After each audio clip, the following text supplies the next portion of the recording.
चलिए आज बेटा हम करेंगे समास। समास आपका हिंदी व्याकरण का एक मोस्ट इंपॉर्टेंट टॉपिक है जो अब 8th में तो है, आपको 9th में थोड़ा बहुत काम आएगा, बट 10th में दोबारा से काम आएगा। चीजें इसके अंदर कुछ ऐड ऑन नहीं होंगी, यही चीजें आगे 10th में भी चलेगी। अच्छे से समझना इसको। पहला समास है आपका अव्ययभाव समास।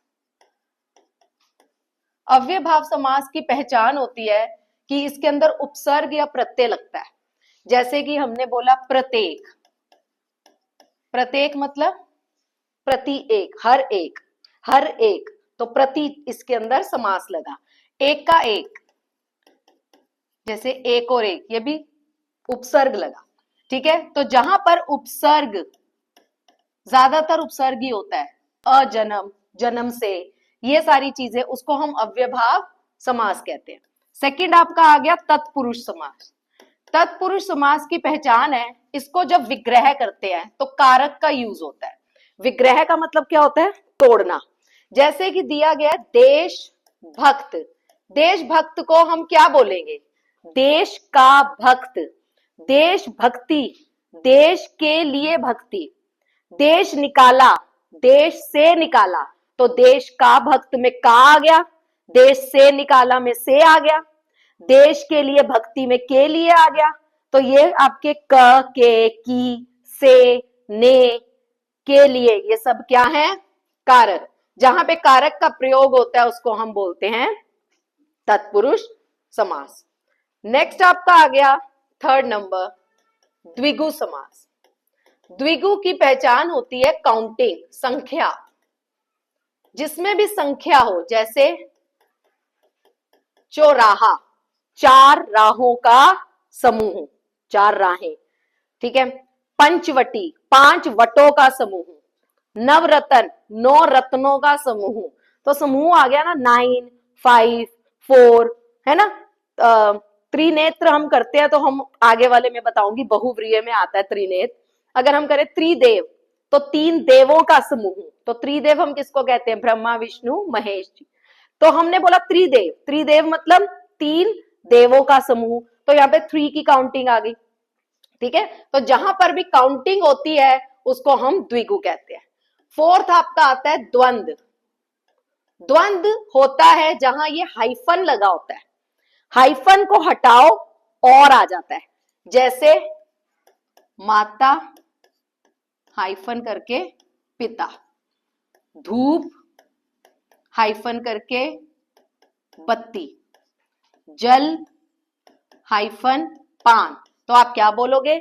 माता पिता मतलब माता और पिता, धूप बत्ती, धूप और बत्ती, जल पान, जल और पान। तो ठीक है, ये हाइफन है ना, हाइफन हटेगा और क्या लग जाएगा? और लग जाएगा, उसको हम बोलते हैं द्वंद्व। अब आपका पांचवा और छठा मैं इकट्ठे करवाऊंगी। पांचवे का नाम है कर्मधारय और छठे का नाम है बहुव्रीहि।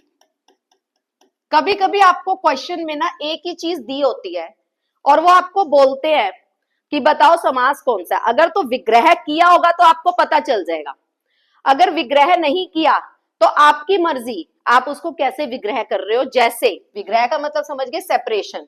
जैसे मैंने एक ही ले लिया पीतांबर, अंबर का मतलब हमें पता है कपड़े को कहते हैं।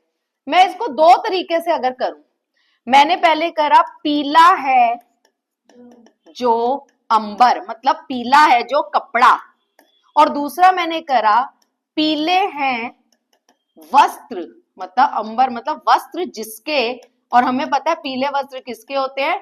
जैसे कृष्ण जी के, जैसे श्री कृष्ण। ठीक है, अब मैंने जब बोला पीला है जो अंबर, पीला है जो अंबर, तो वो हो जाएगा कर्मधारय। और अगर मैंने किसी स्पेसिफिक पर्सन के लिए यूज करा पीले हैं वस्त्र जिसके श्री कृष्ण, तो जब आप किसी स्पेसिफिक पर्सन के लिए बात करते हो वो होता है बहुव्रीहि।